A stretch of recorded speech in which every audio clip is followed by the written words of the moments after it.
भी इन्वेस्ट करना चाहते हैं बट इन्वेस्ट नहीं कर पाते क्योंकि पता नहीं होता कि कहाँ इन्वेस्ट करें। यार मेरे फ्रेंड्स तो इतना कमा रहे हैं क्रिप्टो से, पर मैं क्यों नहीं अर्न कर पाता। समझ ही नहीं आता कि किस क्रिप्टो में इन्वेस्टमेंट करना चाहिए, किस में नहीं करना चाहिए। क्रिप्टो का नाम सुनते ही ऐसा लगता है कि जो थोड़ा बहुत पैसा है मेरे पास वो भी कहीं डूब ना जाए, पर मेरा दोस्त उन्हीं पैसों से इतना ज़्यादा कैसे कमा रहा है।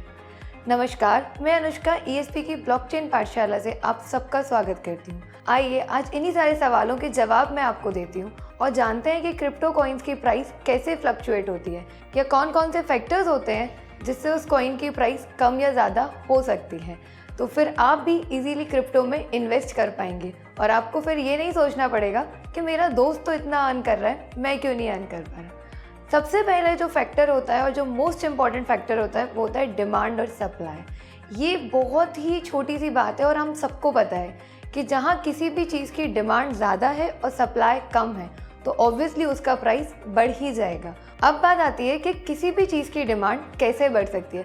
अगर मैं स्टोर पर जाती हूँ और सेम टाइप के सिर्फ 5 ही टॉप्स हैं बट उसको खरीदने वाले 50 लोग हैं तो ऑब्वियसली उस स्टोर का ओनर उन टॉप्स के प्राइस को बढ़ा देगा क्योंकि यहाँ पे लोग ज़्यादा हैं। सेम केस में अगर उस कॉइन की डिमांड बहुत ज़्यादा है और सप्लाई कम है तो उसका प्राइस तो ऑब्वियसली बढ़ना ही बढ़ना है। और उस कॉइन की डिमांड कैसे ज़्यादा होगी, जब उसके यूज़ केसेस ज़्यादा होंगे, क्योंकि जितने ज़्यादा यूज़ केसेस होंगे उतना ज़्यादा उस कॉइन को लोग परचेज करना चाहेंगे। अगर मैं बात करूँ बाइनेंस की, इथेरियम की, तो इनके यूज़ केसेस बहुत ज़्यादा है। बाइनेंस के पास उनका खुद का एक्सचेंज है और भी वो नई नई चीज़ें लाते रहते हैं। जैसे जैसे उस कॉइन के यूज़ केसेस बढ़ते जा रहे हैं वैसे ही उस कॉइन का प्राइस भी बढ़ता जा रहा है। तो जब भी आप किसी कॉइन में इन्वेस्ट करें ना तो ये ज़रूर देखें कि उस कॉइन के यूज़ केसेस कितने हैं, प्रेजेंट में उसके यूज़ केसेस कितने हैं और फ्यूचर में और कितने यूज़ केसेस आने की प्रोबेबिलिटी है, जिससे आपको ये आइडिया लगेगा कि एटलीस्ट मिनिमम इस कॉइन का प्राइस इतना तो बढ़ ही सकता है। ये तो बहुत बड़ा और सबसे इम्पॉर्टेंट फैक्टर है। उसके अलावा भी फैक्टर्स हैं जो कॉइन की प्राइस को मेंटेन करते हैं, जैसे कि लिक्विडिटी। अगर कॉइन सेंट्रलाइज एक्सचेंज पे लिस्ट है, उसके ओनर उस कॉइन की लिक्विडिटी को मैनेज कर पा रहे तो वो कॉइन क्रैश नहीं होगा और उसका प्राइस भी मेंटेन रहेगा।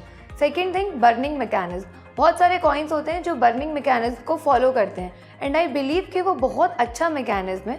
बर्निंग मैकेनिज्म में क्या होता है ना कि एक सर्टेन टाइम पीरियड के बाद सर्टेन नंबर ऑफ कॉइन्स को हम बर्न कर देते हैं। लाइक जब वो कॉइन लॉन्च हुआ है तो उसकी जो टोटल सप्लाई है वो 10 करोड़ है, बट मुझे पता है कि हर 1 साल के बाद कुछ मिनिमम कॉइन वो बर्न करते जाएंगे।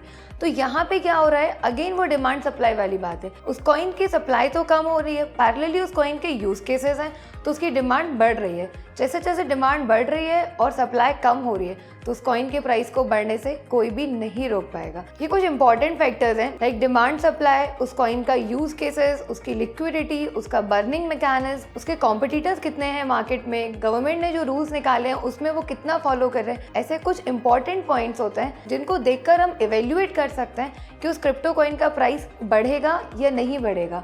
तो अब शायद आप समझ चुके होंगे कि किसी भी क्रिप्टो कॉइन में इन्वेस्ट करने से पहले हमें किन किन फैक्टर्स को ध्यान में रखना चाहिए। अगर हम उन फैक्टर्स को ध्यान में रख के उस क्रिप्टो कॉइन में इन्वेस्ट कर रहे हैं तो आई कैन एश्योर यू आपका अमाउंट कभी भी डूबेगा नहीं। ऑब्वियसली मार्केट है, कॉइन का प्राइस फ्लक्चुएट होता है, कम ज़्यादा होता है, बट वो कॉइन ख़त्म नहीं होता क्योंकि वो कॉइन इन सारे फैक्टर्स और पैरामीटर्स को पास कर रहा है। और सबसे इंपॉर्टेंट चीज़ जो मैं आपको बताना भूल गई कि ये जानना बहुत ज़रूरी है कि वो कॉइन किस टाइप का है। वो कॉइन मदर कॉइन है, मीम कॉइन है या फंडामेंटल कॉइन है। अगर आप डिटेल में जानना चाहते हैं टाइप्स ऑफ कॉइन के बारे में तो ऑलरेडी हम एक वीडियो क्रिएट कर चुके हैं, उस वीडियो पे जाकर आप देख सकते हैं और आप समझ सकते हैं कि किस टाइप के कॉइन में हमें इन्वेस्ट करना चाहिए। अगर आप इन सारी बातों को ध्यान में रख के कॉइन में इन्वेस्टमेंट कर रहे हैं तो आपका इन्वेस्टमेंट फ्रूटफुल ही होगा।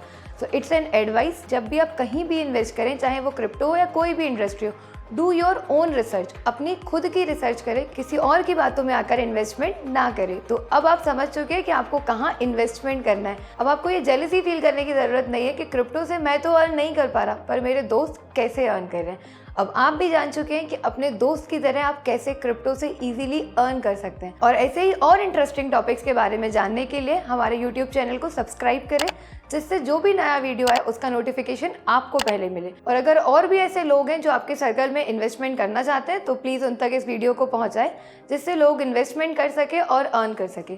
थैंक यू सो मच इस वीडियो को आखिरी तक देखने के लिए।